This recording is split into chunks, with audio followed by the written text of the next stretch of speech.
Okay, it says preparing. Fingers crossed.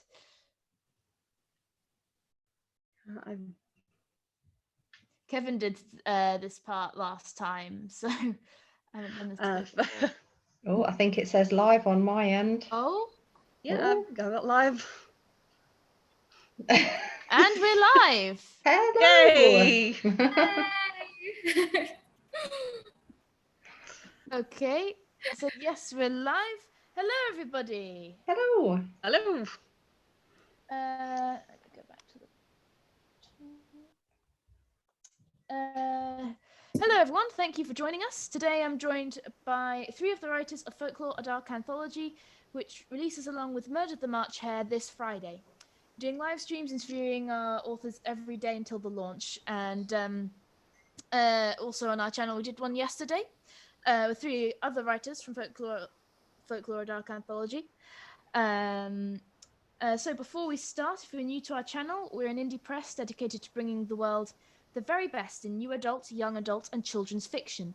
We post our book trailers and wisdom from our authors here on our YouTube channel every Friday. So if you're new here, you like what you see, and you want to learn how to improve as an author, consider subscribing.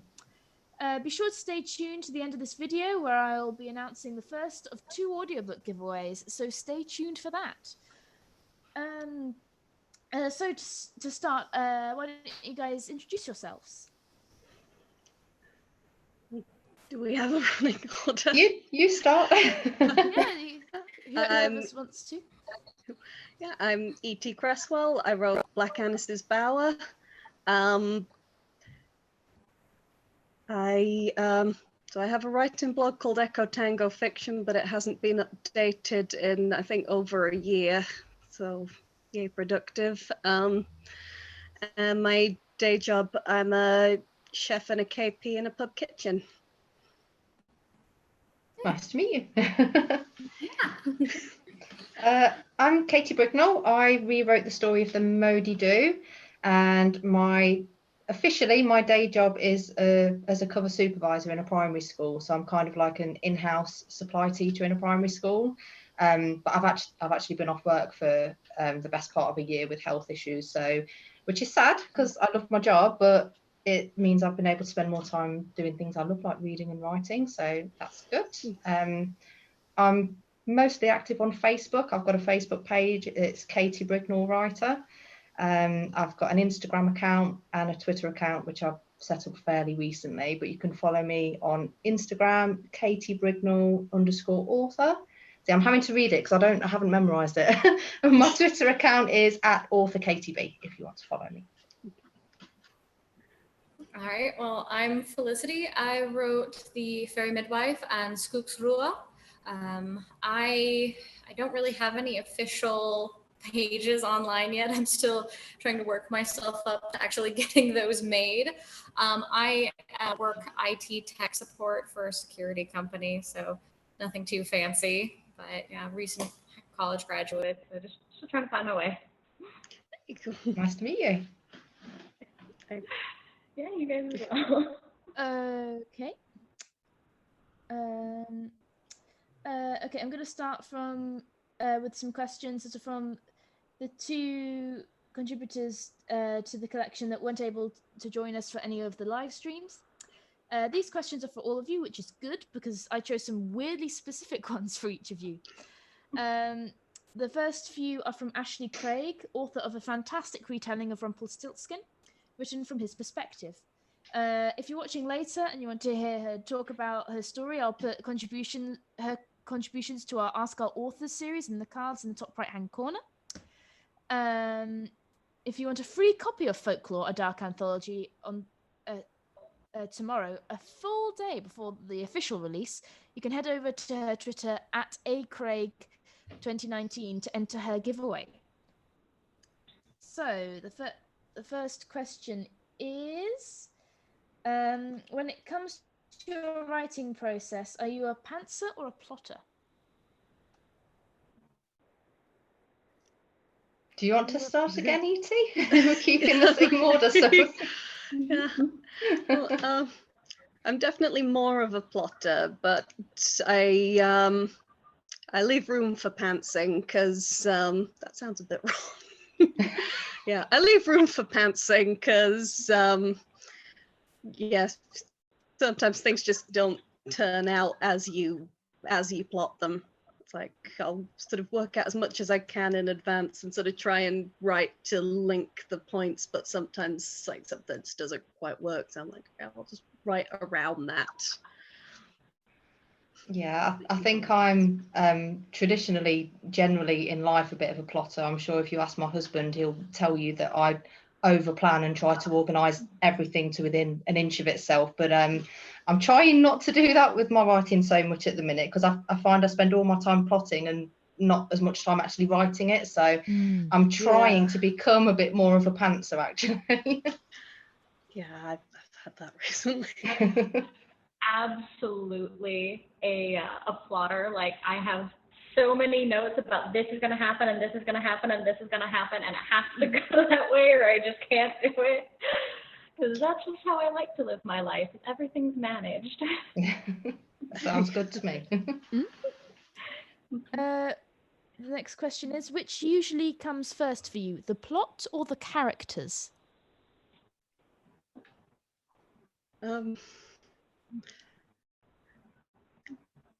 For me, they usually kind of come together.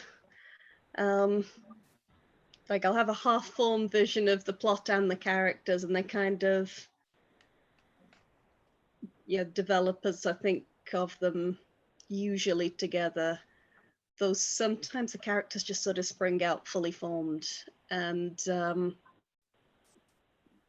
plot sort of needs a bit more refining before it's kind of ready, if that makes sense. But my plots and my characters are so intertwined, it kind of they do come together. Sorry, I interrupted. No, you were still going. Yeah, I think I seem to be a bit unusual from what I've seen other people say. A lot of people tend to do characters first, but I tend to go plot first. I tend to get an idea for a story and then think, right, okay, so what characters would be able to tell that story? So yeah, for me, I think it's definitely almost always plot before characters. Yeah, I definitely think like I just kind of come up with the plot and then like design characters that I think will fit in with that, work with it, and kind of like tell the story properly. But I also do have like a list of just like, oh, this would be a fun character. Maybe I can fit them in somewhere in some random story. Give them a home one day. Yeah, sometimes I kind of like imaginary friends. Yeah. Yeah, imaginary friends are good. They help. Yeah.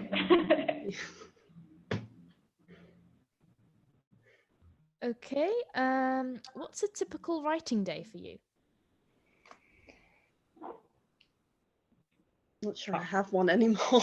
No, me neither. It's kind of like I write whenever I can, really. There's no planning. I think with jobs and families and stuff, it's hard sometimes, isn't it? So it's And like I used to write in cafes all the time. Like I'd just sort of take a notebook out and drink a lot of coffee and just write.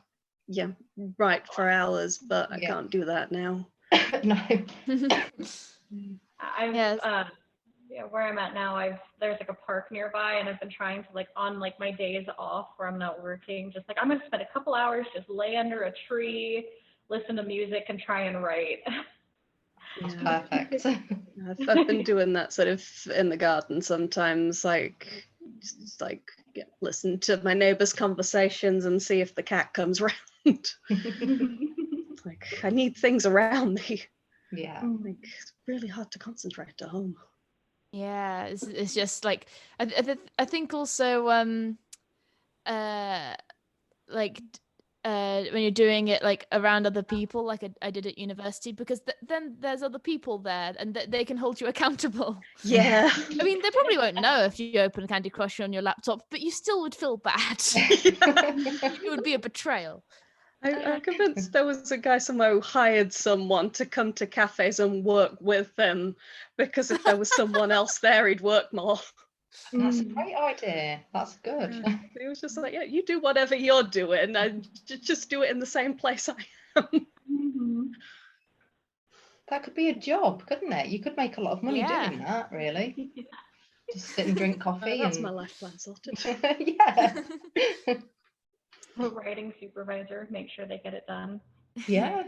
Sounds great. I'll do it. Absolutely.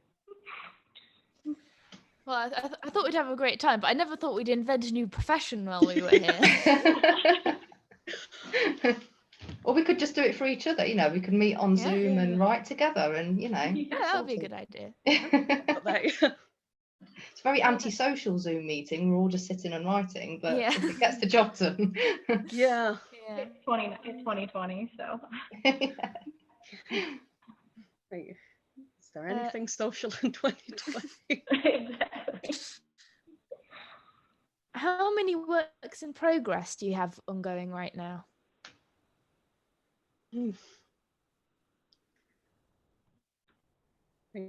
If that counts the random ideas in my head, probably thousands, but things that I'm sort of concretely working on, there's only one, and I haven't really put a proper start on it yet. Yeah, I'm quite similar to you. The actual writing of a work is just one, which I'm hoping will be the first in a trilogy. But yeah, it's the dozens of other ideas swirling around in my head that makes it difficult to concentrate on just the one. But I think, well, I can't start another one until I'm a bit further through this one, at least, because it will get muddled and I'll never get anything finished. So yeah. I just finished like my main big book I was working on, so now I'm slowly trying to figure out how I actually want to write the synopsis for getting it submitted places. Oh, cool. Well done. And so I have a bunch of little niche projects that I kind of have been focusing on instead when I shouldn't be, but that's where I'm at right now with it. That's brilliant. Well done, you. I'd love to get to that point eventually where I can say, oh, well, I finished it. Look, here's my manuscript. It's done. Yeah. Don't see it happening at this point. I haven't really attempted. I haven't attempted proper long form yet. I'm mostly just doing sort of short stories for sort of calls to submissions. They're fun though. They're fun. Yeah. I quite like flash fictions. They're fun. You have to make every word count, and it's quite a challenge, isn't it, to get everything you need in such a short kind of number of words. So like years ago, I used to write fan fiction, and I did these 300-word challenges or 100-word challenges. They were fun.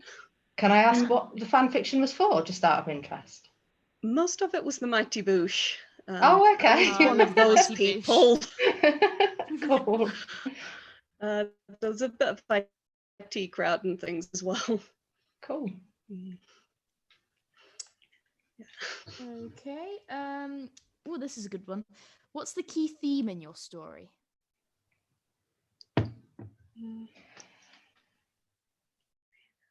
Not sure mine has a key theme. It's sort of mostly a horror story, but I guess there's bits about, I don't know, family and sort of the empowerment of women and young people. Yeah, I definitely could see themes in yours. I talk about them in, for another question, but yeah, I definitely felt like there were themes there about ambition versus poverty and roles of women and that stuff.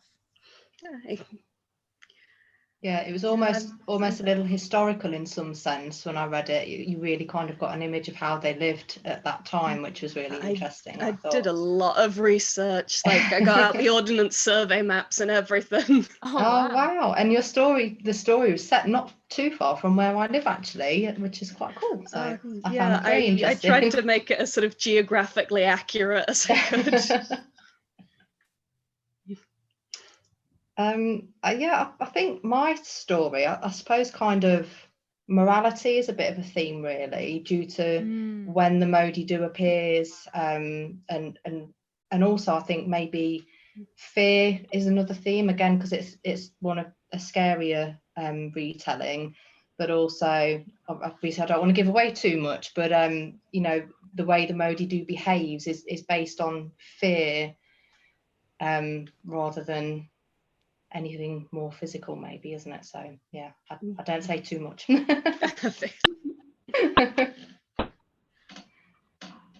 I'm really struggling with mine because, like, for the Skogsra, it's very environmental because they're forest creatures, and a lot of like their lore is about protecting the forests and like that. So it's kind of what I wanted to lean into, especially with the way the world's like shifting, focus on that environmental stance, protecting the forests, and whatever mythical creatures may be in there.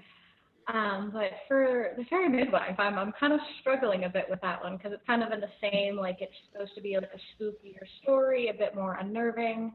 I guess, don't, be careful who you trust. Don't go into strange houses in the woods if you haven't talked with that person in a while. I'm not too sure with that one.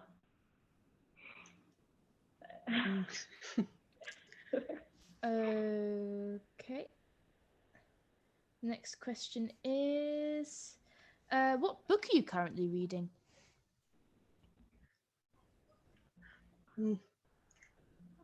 I'm dipping in and out of a couple of things. I've recently started The Castle of Otranto, and I'm sort of trying to get back into Regeneration, which I think started reading it a while ago. It's the one about sort of the time Wilfred Owen met Siegfried Sassoon in a sort of military officer's mental hospital. Oh. Kind of been hooked on World War I fiction since I did my literature A level. There's the whole module on World War I fiction. Cool. Sounds interesting. Mine's a bit more fantastical, a little less fact-based. I'm reading American Gods by Neil Gaiman at the moment. People keep telling me I need to read that, but I haven't yet. It's very good. I'm only about halfway through at the moment, but I'm really enjoying it so far. It's definitely worth a read. Definitely. Cool.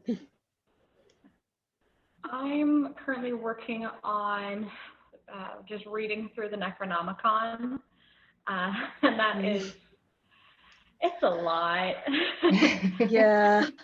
I've got one of those huge, like hardback doorstop versions, and I was just like, I don't know where to start, so let's just go through it. Yeah, the whole thing. Yeah. I'm reading, like, that's my big physical, and then for like when I'm out and about, I have an ebook called Health Princess about Belle Gannis, who was one of like the first American serial killers, and she's called like the Butcher of Men, and it's really interesting. Yeah, I've watched a few audio documentaries about her. Yeah. She's an interesting woman, to say the least. Yeah, definitely.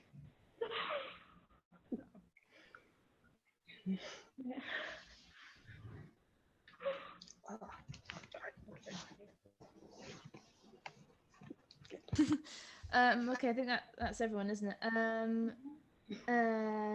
What do you like to do when you aren't writing?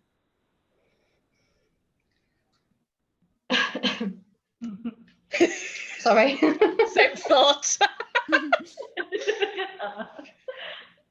I have lots of things I like to do. I'm into everything, really. I'm one of these people that likes to try a bit of everything, but I think I love to read. I think that probably goes hand in hand with writing, really, doesn't it, generally? I like music. I like arts, crafts, I like being in nature, so I like going for walks when I'm able to. Yeah, all sorts of things, I suppose. Yeah, I've been doing a lot of sewing in lockdown. I'm kind of self-taught amateur, but I'm enjoying it and I'm getting better at it. And yeah, I've been sort of playing a load of sort of vintage point and click adventures and cooking a lot. I've been baking like nonstop while I'm in quarantine because it's like, well, I have nothing else to do, so just try all sorts of new recipes. It'll be fine. Too much to possibly ever eat. But other than baking, I live right near I live in the Rocky Mountains, so I spend a lot of time hiking as well, just, out there in nature. Awesome. It's so nice out there. I don't think I could live like anywhere flatter. I like the mountains too much. Other than that, I do a lot of video gaming, just a lot of RPGs and like Monster Hunter. Okay. Thinking back to when you were a kid, what's the first thing you remember wanting to be when you grew up? I wanted to be a police officer so I could commit crimes and hide the evidence. I also wanted to be the queen at one point. Aim high, aim high. That's excellent. I didn't quite aspire to be so much. I really wanted to be a vet all throughout my childhood. I wanted to be a vet. I love animals. I've always had lots of different pets growing up. So yeah, I've always loved animals. I think there's always been a part of me that's kind of dreamed of writing to an extent. I remember the Garden Gang books as a child, and I think the girl who wrote them was like 9 or something. I remember thinking, oh wow, I'd love to be a child who writes books for everybody. That would be brilliant. But yeah, it's kind of like it didn't really happen until recently, when kind of getting into this anthology really gave me the confidence boost to go for a little bit more, really. So It's totally in a different stream. I wanted to be a chemist, because like as a kid I was super into like science, and I just love the idea of just like working in a lab and making things that exploded. I just thought that was pretty cool job ever. And as I went and I went through schooling, and it was like, oh, you're not so good at math and you're kind of iffy at science, so probably not the best for you.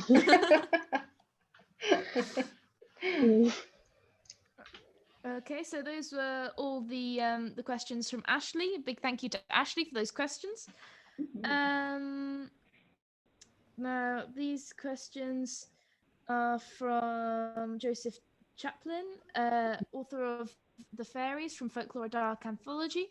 If you want to hear how he turned an old poem from Willy Wonka and the Chocolate Factory into a short story, I'll put his contributions to our Ask Our Authors series in the cards and top right after the stream has ended. So his first question is, what are some tips about how you got about publishing your, what are some tips about how you go about publishing your work? So this is the only thing I've been sort of published in that kind of had a sort of large scale release. So yeah, I just go around looking for competitions and calls for submissions, and yeah, just picking things and trying it, and yeah, seeing if I get into any of them. Yeah, same It's worked here. so far. Yeah, no, this is the first piece of my work that's ever been published, really. So yeah, I probably don't have much advice to give, really, but yeah, the same. You just need to get yourself out there, really, because no one's just going to stumble across you, are they? So yeah, get your name out there, get your work out there, and I'm sure if you want it bad enough and you're half decent, you'll get there.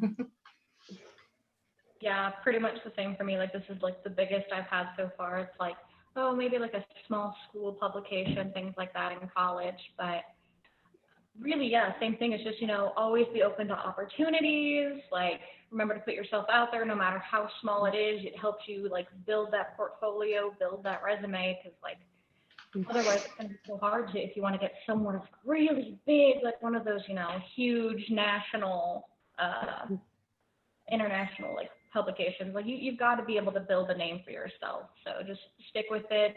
accept the rejection letters as they come. It's fine. You're okay.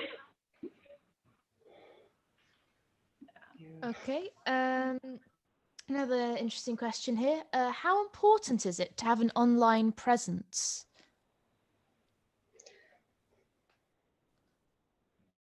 I think it depends on how you're doing it, really. I think if you're aiming to be self-published, it's vital, really, isn't it? Because you're the one doing all of your marketing. But I suppose a lot of people think you have to have an online presence in this day and age. But I suppose if you're going down the traditional publishing route, it's less important. Yeah, I don't know. I suppose it helps. It's always going to help, isn't it? Yeah. I feel like it's probably more important than my own online presence would suggest. Like, I've just got my one blog. I haven't updated it in ages. I really should do that.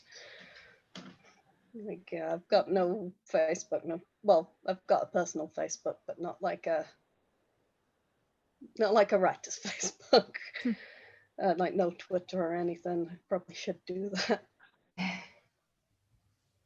That's definitely something that I need to like work on, is like building that. But for me, it's kind of like that double-edged sword of like, if you are gonna do it, you need to know what you're doing, because like we see in the news all the time now, you know, like famous people who it's like, oh, you said all these really terrible things online now, and they're coming back to get you because you don't know how to manage your like presence. So I think if you're like, if it's not something you're comfortable with or confident in, I definitely think probably kind of doing a less is more approach would be better. But for people who kind of know how to put themselves out there and are a bit more confident with it, I definitely think it won't hurt at that point. You can only get more attention. Makes sense. Okay. How many times do you redraft / rewrite something before it's ready? As many times as it needs. Like, yeah, I've lost count of number of times I've gone through some things. It's like, even if there's just that one thing that's wrong with it, it's like, change it, then read it again. Yeah, I tend to edit as I go. I can't imagine, you know, the huge task of sitting with a full manuscript and editing it all in one go. That the thought of that terrifies me. I wouldn't know. It'd be too much to take on. So yeah, I'm definitely an edit as I go, which is probably not a brilliant thing actually, because I'm quite critical, and I think I end up probably changing more than I need to, because I'm just constantly going over the same bits over and over again. But And if it works, though, like I do it sort of all in one go because I only really write short stuff. For like short stuff, I definitely like I do edit as I go, like minor edits, you know, continuity checking myself, because, you know, I don't want to put something wrong and then not notice it until way later. But I don't really like, I stick pretty much to editing. I don't tend to like completely rewrite things. I just go through it again, just over and over, print it off, go through it, put all my changes in, read through electronically, print it off again. I don't know. I think about this. I was told a story about Fitzgerald when he was publishing The Great Gatsby. He just kept giving the publishers different copies, being like, "I made it better. I edited it again," until they told him to stop. And it's like, that's me. Did you know that John Steinbeck had completely written of Mice and Men, and then he had a puppy that tore up the manuscript, and he had to rewrite the whole thing? Oh no. No. Yeah, so apparently that's why it's so short. That's fair. Yeah. The dog really did eat his homework. Indeed. Yep. Who are some of your favourite authors? Ooh. Shirley Jackson's probably my absolute favourite. I love Toni Morrison as well. I had all these names in my head earlier, and now they're just sort of gone. think it's a hard question, isn't it? I mean, I've read for, you know, my entire life, and I think, I mean, fantasy is definitely my favourite genre. Tolkien is my absolute favourite author of all time. I could just go back and read his stuff again and again, and my ultimate goal is to own every one of his works, but I need a bigger house for that, I think. But yeah, I like Joe Abercrombie, Patrick Rothfuss, George R. R. Martin, you know, all the kind of fantasy, big fantasy authors mainly, really. I am so bad with this question because I just don't really focus on authors. It's just like, oh, that sounds like an interesting book. The closest I really have is Brandon Sanderson, because I really like his brand of fantasy. Like, I feel like it's one that I get really immersed in. And then, because, you know, I'm a nerdy literature student, I am a huge sucker for John Milton. I have the Riverside Milton, and I have read all of it. So, and I go back to it. What are your favorite books and why? The Haunting of Hill House by Shirley Jackson is like, felt like it was written from inside my own head. Like, I think I said on one of the other videos, like I identify with Eleanor probably more than is healthy, but I really love that kind of internal writing style and how ambiguous it all is, and how you never quite know exactly what's going on. Like, is there something supernatural happening, or is it just things happening inside the head of sort of one kind of slightly repressed, mentally ill person? I think like I said, I mean, I'm a huge Tolkien fan, so pretty much anything by him. Obviously, the Lord of the Rings are absolute classics, and I will argue with anyone who tries to say otherwise. But I think if I had to pick one favourite, probably I think my absolute favourite would have to be The Hobbit, and not necessarily because it's the best book, but it's the one that got me into fantasy and into Tolkien. And I remember the first time I read it when I was 9, and it was just so different to anything else I'd ever read, and it started the lifelong passion, I suppose. So yeah. Mine would have to be All Quiet on the Western Front. I always like war history, and, you know, the believing that, you know, both sides matter. And it's just one of those books that, like, it's so believable, and you just get so immersed in it. And by the end of it, like, as I read the end of, like, the last of the book, I just felt so drained emotionally. Like, I just went through this huge journey with the characters, and it's something that just really stuck with me after I read it, and I haven't really had that experience with another book. Okay. So that was the last question from Joseph. Thank you very much, Joe, for that. And now these are some questions from Kevin, the publisher and managing director of Crystal Peake. Has having your work published changed your writing process? I think we missed the first part of that. Oh. Or I did. This is the first question from Kevin. Has having your work published changed your writing process? For me, I don't think it has. It's kind of still sort of plot out ideas, sort of handwrite it, type it up, keep going through it, and try and get it done by the deadline. Yeah, no, I don't think it's changed my process either, really. I think, like I said earlier, it's given me a little bit more confidence to know that maybe I can do this, you know, so maybe it's given me a bit more of a push to write a bit more, but yeah, not the process itself, I don't think.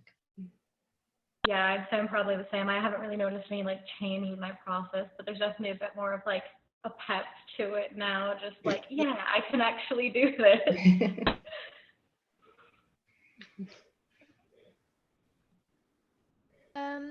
As a writer, what would you choose as your mascot / avatar / spirit animal? I want to say a honey badger, but I don't know why. It's because you're a Hufflepuff, aren't you? Yeah. Yay, me too. Hufflepuff. Yay. Excellent. Definitely. No, I think that's a good one. I think I'd probably, was it Natalie last night who chose a wolf? I think I kind of agree with that, because like she said, writing is quite it's a solitary pastime really, isn't it? And I think you need to be quite happy to be introverted in order to do it. But then at the same time, they can also be pack animals, and I know my family is very important to me as well. So yeah, I'm sorry, Natalie, I'm going to steal yours and go with the wolf as well.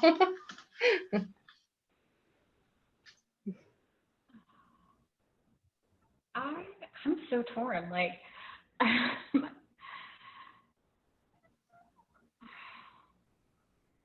don't know. I always identified with like hedgehogs a bit. I don't know why, but they're just like the animal that I'm like, yes, I feel you. But as far as writing goes, I feel like I'm more like cat-like, just just like a lazy house cat. I just kind of I'll get around to it when I get around to it. Sometimes I'll just lay about. Other times, just bursts of energy and inspiration. Run around the house at 3 in the morning with all sorts of ideas. Oh, you need to come to my house, because I have cats and an African pygmy hedgehog, so you'd fit right in my house. Right at home. Yeah, anytime you're in the UK, you are welcome. All right. Has the lockdown or current situation in the world changed the way you write?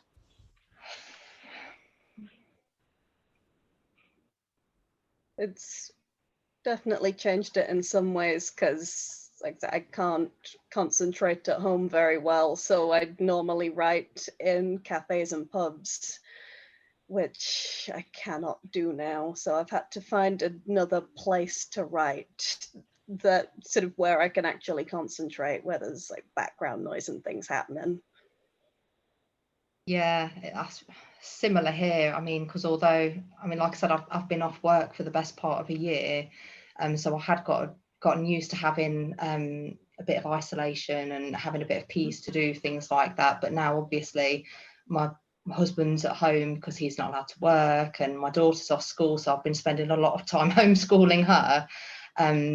But it was nice. I did manage to write a whole short story in a few days with her sitting with me in the garden over the Easter holidays. So I think it's harder to get that quiet time, isn't it, with everyone else around.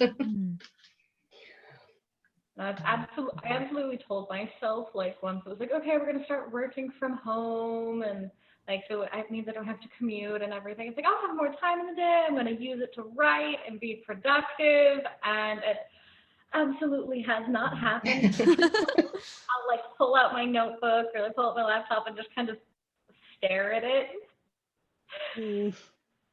And that's where I've been trying to be like, okay, so I'm gonna like set this time aside now with like going out, but that's something I'd probably be trying to do even without the quarantine. So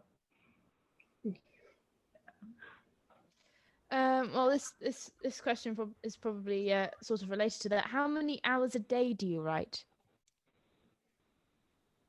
How long's a piece of string? Yeah.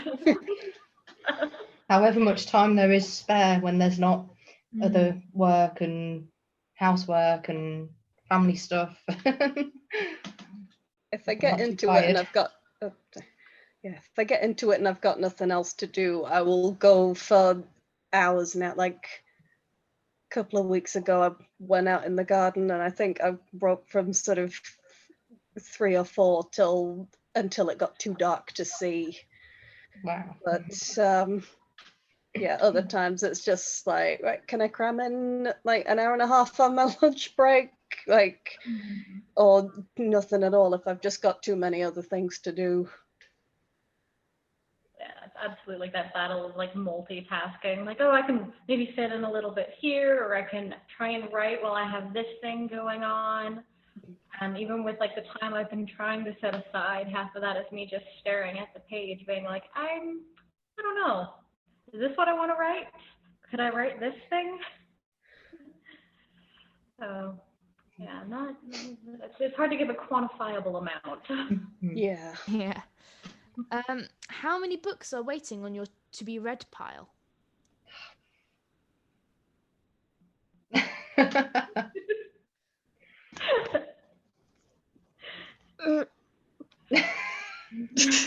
I can't even tell if that is in shot. Yeah.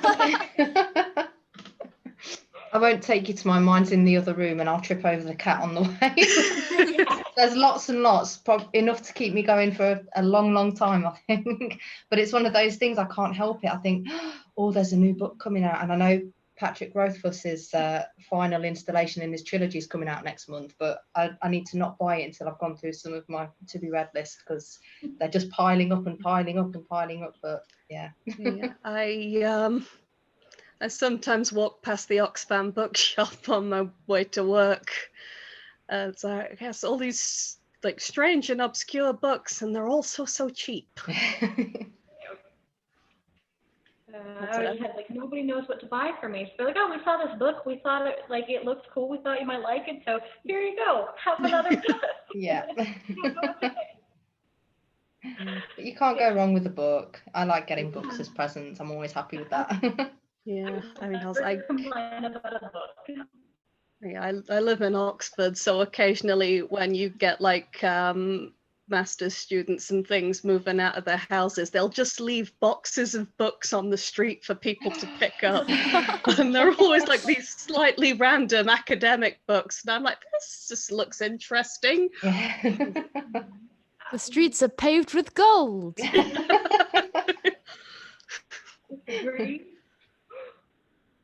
Okay, so that's all the guest questions. A big thank you to Kevin, Joseph, and Ashley for those fantastic questions.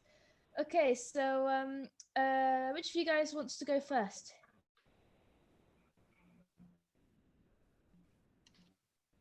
Don't mind. Okay, I'll start with the order I've got on here. So, Katie, how do you pronounce your story? Is it the Moddhey Dhoo? Moddhey Dhoo, yeah. Okay. You talked in one of our videos about learning about this story from going to the Isle of Man on holiday as a child. Do you remember how you first heard about it? Oh, not exactly, no. I mean, my dad grew up in the Isle of Man. Really? That was the reason we used to always go there on our holidays, because it's where my grandma and granddad both lived until they passed away. My auntie still lives out there, so I've got very kind of close links to it. So, you know, from a tiny age, my dad and my grandma would tell me the stories, because there's hundreds and hundreds of different folk tales on the Isle of Man. And we used to drive around to different places, and they'd point out places and say, oh, that's where the Bugain lives, or that's where the little people live. And so it was probably very, very young I first heard about it, but I couldn't tell you the exact age. Out of all the Manx tales, why did you decide on this one? I think it's just always been my favourite one. I don't know why.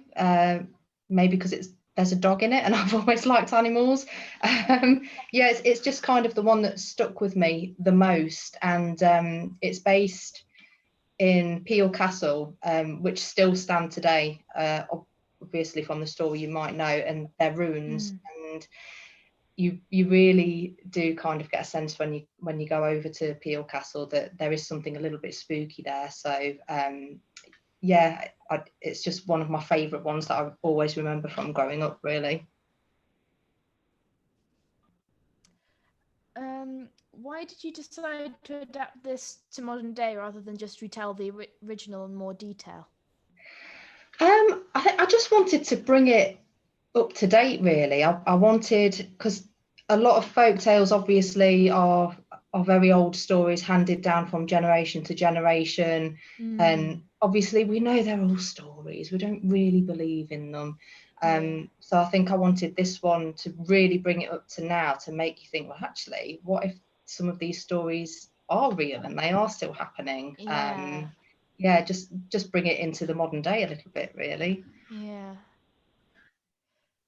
No, I suppose in like the original context, you know, when they're originally told, you know, there's far more belief in that sort of thing that there isn't now. So yeah, but maybe we should believe in these things. Who's to say that they don't still exist? We don't believe in these things anymore, and I think we should.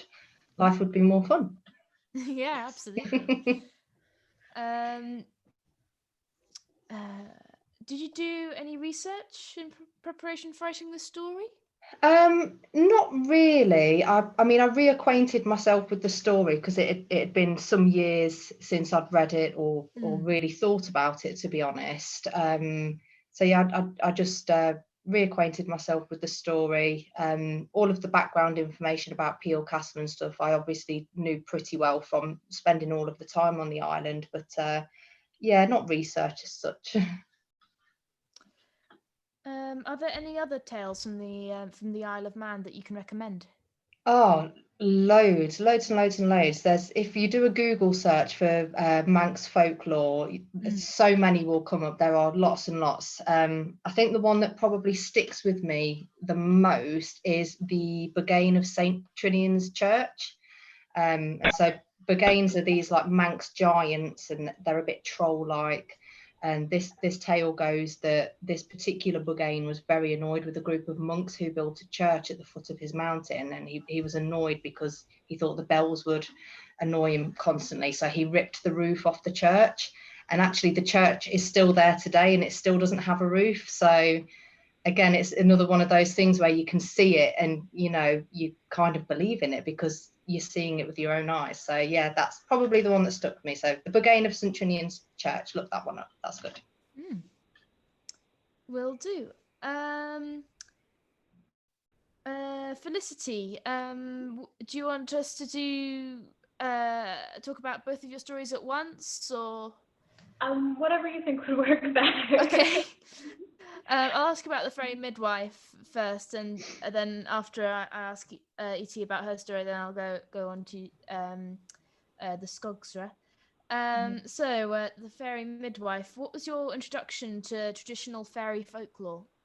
It was just something that I always like would read as a kid. I would just get all sorts of the fairy tale books, and I always like the more traditional ones. Like I grew up mainly being told like old like German folklore from my nana, like the kind of grim fairy tale style where it's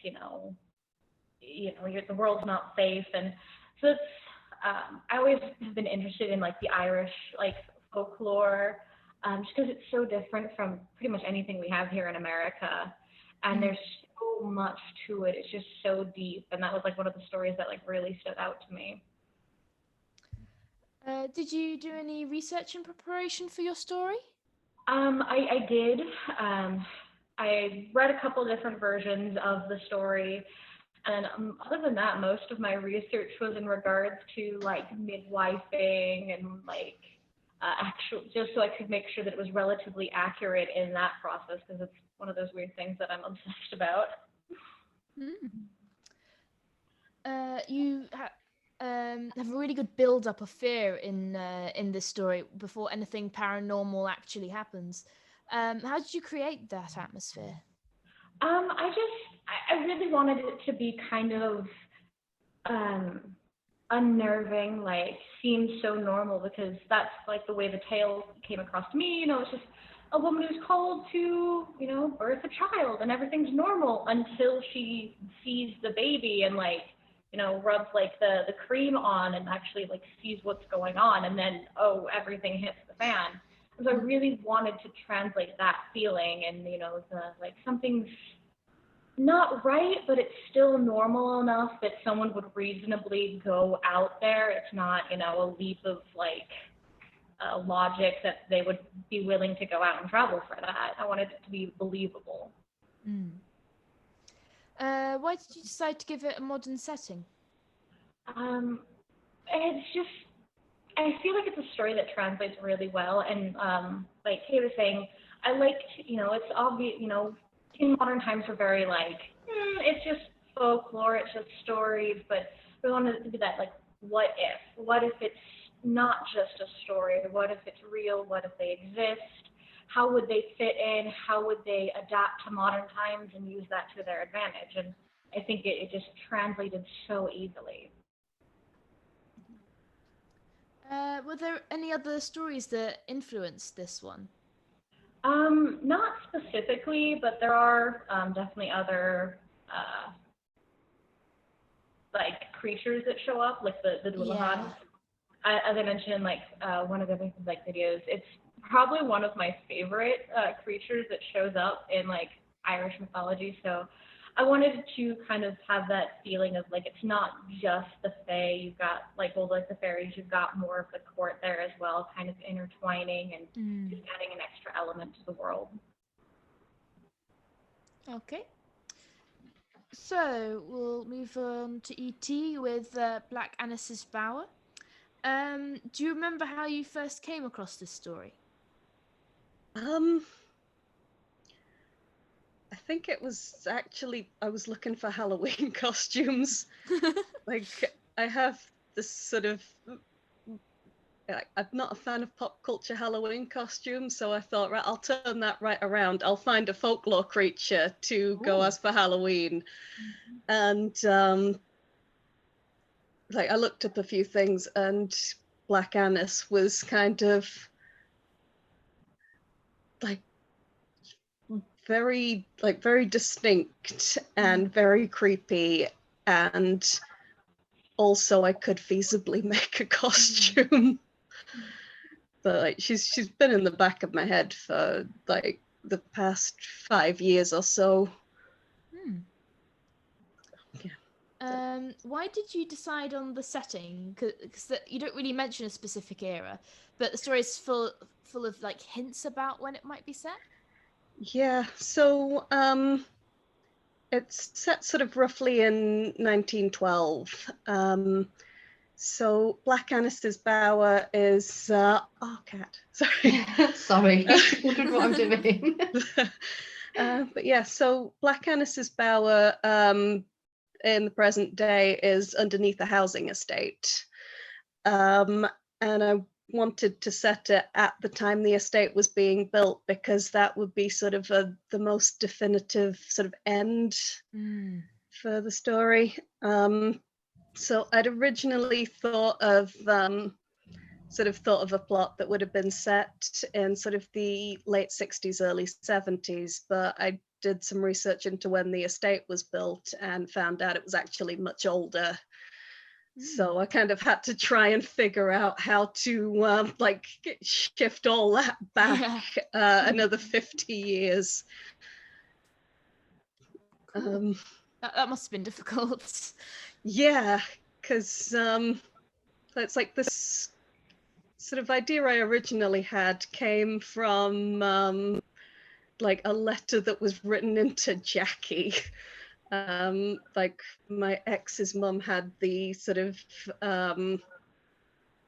like those sort of reprinted Jackie annuals where it's like, oh, this is what teenage girls magazines were like in the 1970s.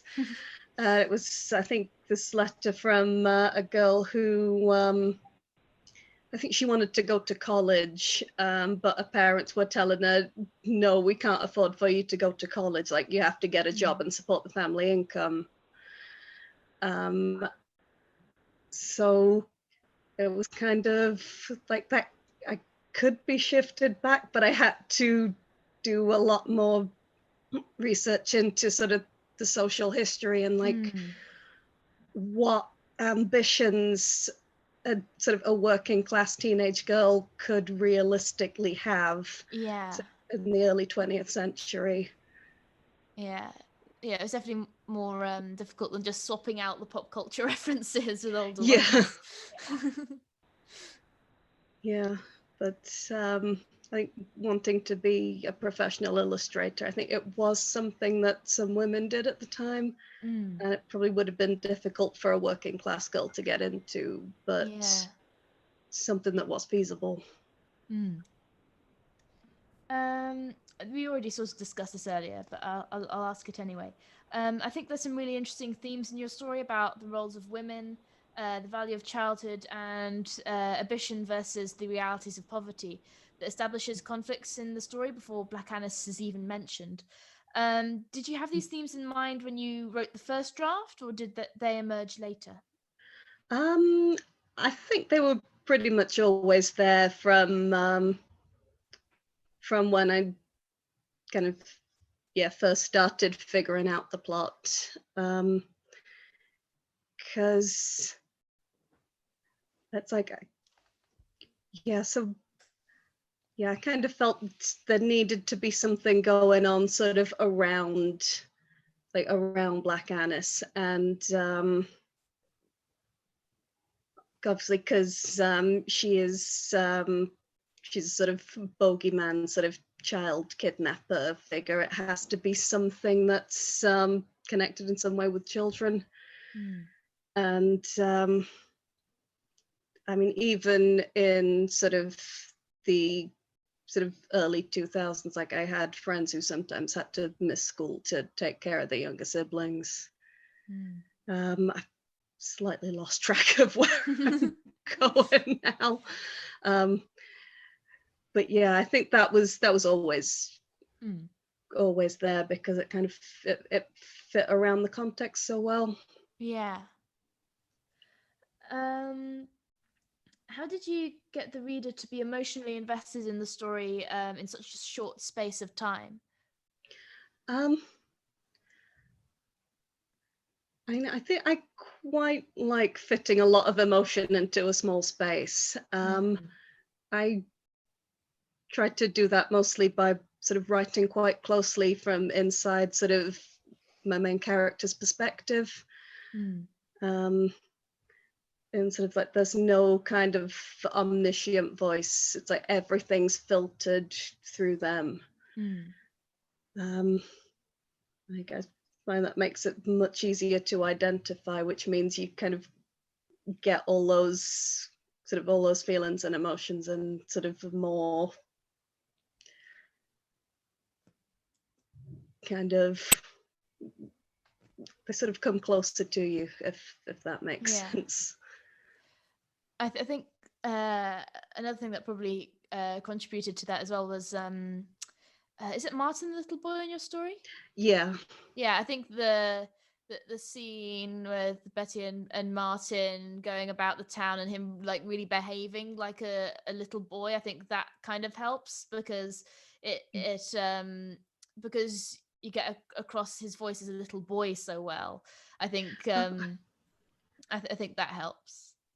Geez, like I'm glad I managed to pull that off, because I don't really know many children. Cheers. Oh, you're welcome. How did you decide on the ending? I'm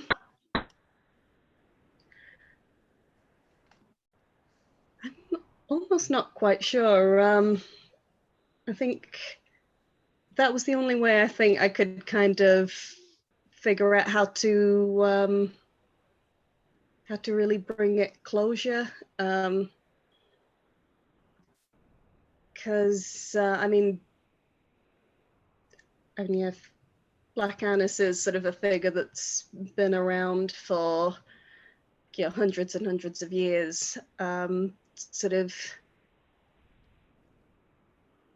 I don't think there would really be any way to sort of permanently get rid of her, if not for the fact that like a huge industrial development was literally built over the top of her. So I kind of just wanted to use that to frame there being a sort of like sort of, I don't know, peace coming back to everything, and sort sort of, yeah, there being the sort of general closure. If I'm not sure I'm explaining that well, but yeah. No, I think it's a pretty good explanation. So back to Felicity. With your second story, is it the Skogsra? From what I saw with like the original Swedish pronunciation, it's like Skogsra, but Skogsra? yeah, something like that. My, very American tongue attempting it. Why did you choose to submit 2 stories to the competition? When my friend told me about this, because we've done some writing together before, and he knew I was really into like folklore and mythology. I just had so many ideas. Like I had like 3 other ideas I actually didn't even get to. I just called it with 2, and I was like, I'd started the 3rd one, and I just wasn't happy with where it was going. So I just like, these 2 are really good. I'm like happy with how they came out. So that's why I was like, I'll submit both of them. Figure probably only like, if I'm lucky, only one of them will make it. So. How did you come across this mythology? Years ago, I started following a Scandinavian-based comic artist, and she would occasionally do comics on like different mythical creatures and like their folklore. So that's kind of how I got into it.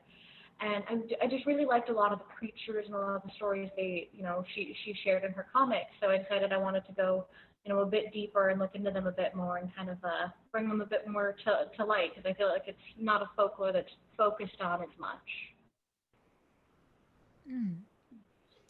The first part of the story is written as a series of diary entries, and second part is about Ian, the person who finds it. Why did you decide on this format for this story? Originally, I had intended to just do the diary format, just kind of, notating someone's interaction with it. And when I finished with that, I felt that it wasn't enough, that I definitely needed more of like the Skogsra, as well as just more story and narrative to kind of show why this matters and give a bit more depth to it. So that's where, the second half ended up kind of developing with, him finding it and figuring out what he's going to do with that knowledge.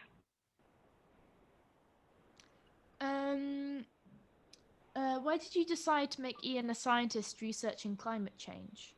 Well, it was kind of me trying to figure out how he would work around it, how he would manage to get his way out, and why he would be there in the first place. I wanted him to not just be some bumbling tourist, but someone who actually had a purpose and was good intentions and could like give the Skogsra faith in humanity. Yeah, I remember reading the part where he says he's a scientist and going, "Ooh, this is an interesting conflict." Because the diary already sets up how it usually goes, and you're like, is it going to be the same? Has it changed the situation? How did you choose the name of the Skogsra? I've already forgotten the name, but I was going to ask you how you chose it. I'm not even going to try to say it because I will butcher it. I did what I do for pretty much naming most characters, is I just pull up a baby naming sheet of like Swedish baby names. Those are so useful. Yeah. Different meanings until I found one I liked. I think that one it means like sunshine, and I thought it fit really well with like the way I described her and kind of the forest. I just realized I was writing something that never got finished about the Yule Cat once, and I think I used the same name. Yeah. A good one. Yeah, I swear if the Secret Service or something is looking at a writer's search history, they're going to think that they're pregnant or something because of all the baby name sites. Yeah. Or serial killers. Yes. Mm. Or a pregnant serial killer. Yeah. Yeah. Stranger things have happened. That sounds like a farce waiting to happen, you know. They thought she was they know thought what she I'm was a watching. pregnant serial killer. But actually she was just a writer. Idea for the next book. Okay, so do you guys have any questions you want to ask each other? I have one I'd like to ask you both, if that's okay. Yeah. What is your ultimate writing goal or dream? I have no idea anymore. Like when I was sort of younger, I wanted to be like full-time, like professional novelist, and now I'm just sort of like, I would like to get things done and enjoy doing it, and like hopefully get some income from it. But yeah, kind of happy right now just to have people reading things. Yeah. There's definitely that goal of like, yeah, being able to like sustain myself on my writing income. Because as my fiance puts it, he just wants to be my trophy husband so that I start making enough Yeah. and retire and just kind of be there. That sounds good. That sounds good. I think for me, just one day I'd love to be able to see a book that I've written on the shelves in Waterstones. That's that's the ultimate, isn't it? That'd be amazing. But yeah, I think just being able to keep it going is cool, isn't Well, it? I think Folklore is being sold through Waterstones. I did wonder. I saw. Oh my gosh! Yeah, that's so exciting. I mean, I don't know necessarily if that means it'll be in stores or if you could just get it from their site. Online, But yeah. I have no idea. But yeah, you never know. That would be cool. It's my Yeah. favourite shop in the whole world, and I've been so Yeah. worried lately, you know, with all these big chains of shops closing down. I just think, oh, if that happened to Waterstones, I don't know what I'd do. So Yeah, there's a massive Waterstones near where I live, and they have like it's just huge. They have like a massive they have like a whole like wall of Harry Potter stuff. I'm not even that big a fan of Harry Potter, but I just think it's cool. yeah. And then like a whole wall of Paddington stuff. Oh, cool. I've got Waterstones and Blackwells just down the road from each other. Wow. That is cool. Barnes and Nobles. Yeah, we don't have Barnes and Nobles over here. All the stuff I've been looking at on American stuff on how to be a writer, and they're like, you know, the most important thing is Barnes and Nobles. I'm like, but I don't have one. What do I do? Yeah. I love that. So does anyone else have any questions? I guess the one I had is, do you guys have any stories that have just been on like the back burner for years and you just keep like telling yourself one day you'll do that story? Yeah, like every idea I've ever had for a novel is that, like,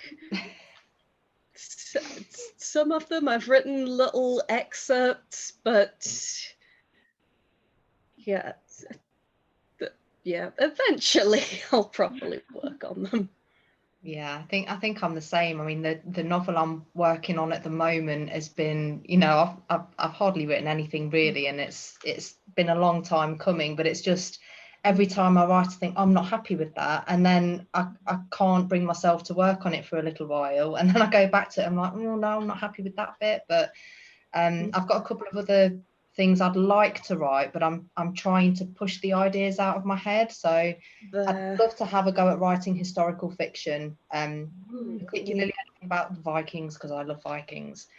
But yeah, I've got to wait until I finish this novel first, because my head will just be too much of a mess.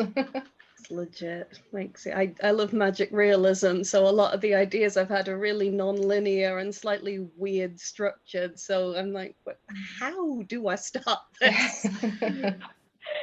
The main one I always go back to is like a psychological kind of fantasy piece that I want to do. like post-apocalyptic. I started it once, and then I was just like, I'm not a good enough writer yet to do what I want with this. I'll come back. It's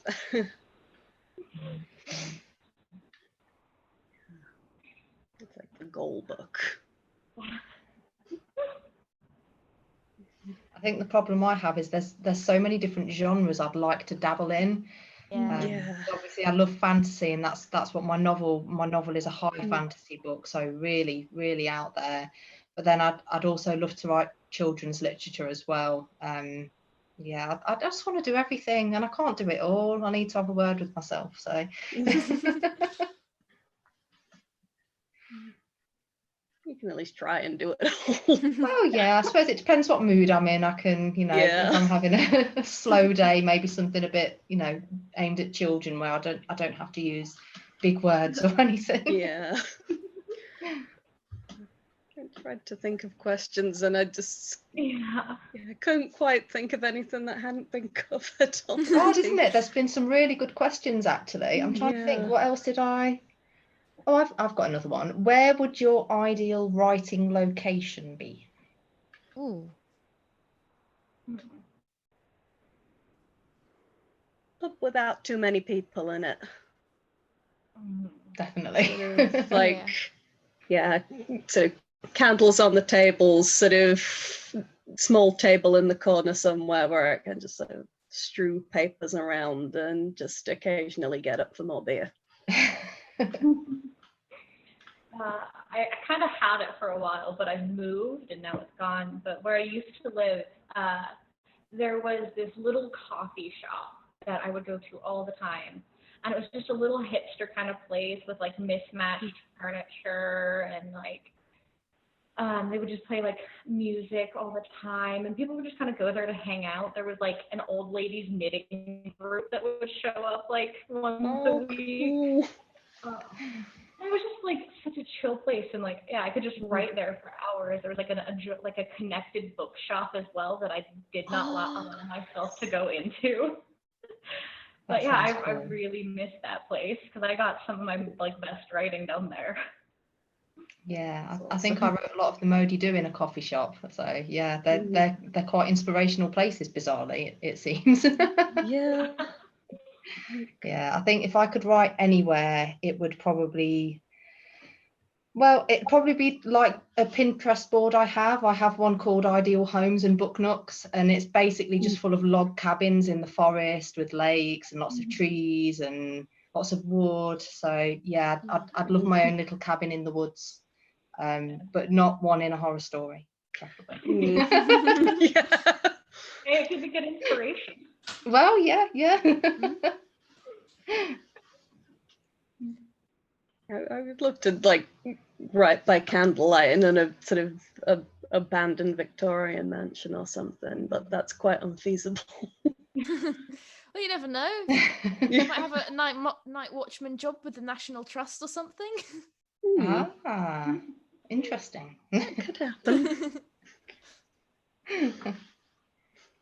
So does anyone have any other questions?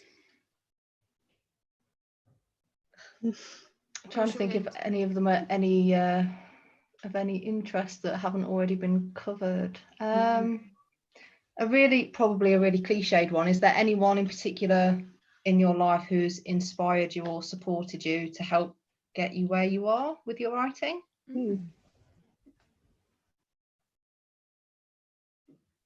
When I was in high school, I took a creative writing class there, and the teacher actually has his own like fantasy series that's published. So, I kind of always go back to him. And I remember when I was graduating, he was one of the people who was like announcing our names, so we had to like walk past him.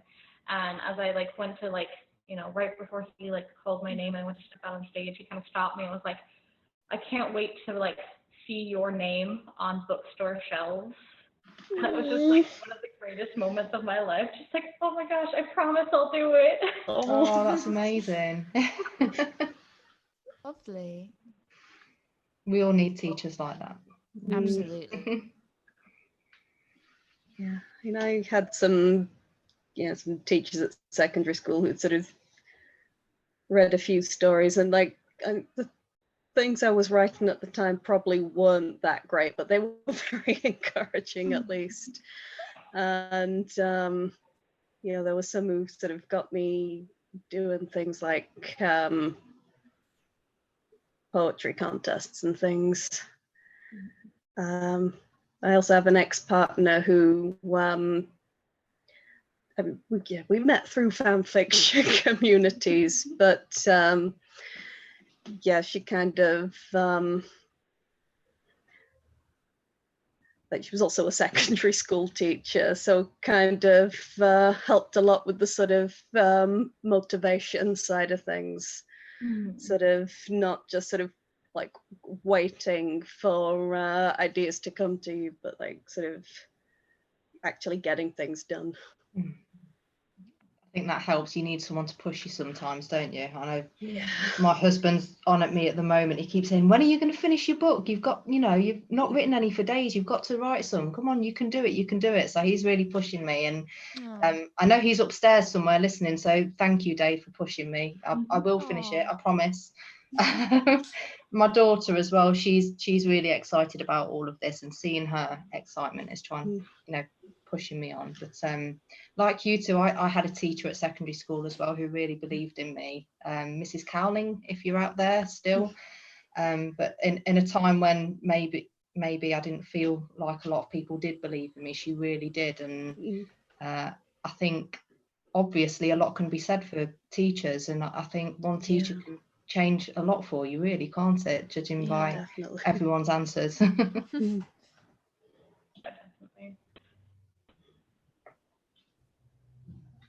So is again, I feel like I keep asking. So does anyone have any more questions, or should we end this here? I'm out of questions. I think I don't think I have any other interesting ones. Okay then. It's been really awesome chatting with you. It's been lovely. It's been it's great. been It's been really great to meet you. nice. We must do it again and write. I feel like we definitely need to find an excuse to do this again. Definitely. I'd be well up for that. Yeah, absolutely. Okay, so shall we finish up now? Yeah, cool. Okay. Okay. Unless anyone has anything else they want to say, or just Nothing. thank you, I suppose. Thank you for doing this for us. Yeah. no problem. Okay, so I'll do my little outro bit. So if you're still with us at the end of the stream, thank you very much and congratulations. I'll announce the first audiobook giveaway. The first audiobook giveaway is of Deities by Stuart Clarke, a YA novel about ancient gods from different mythologies getting trapped on modern day Earth.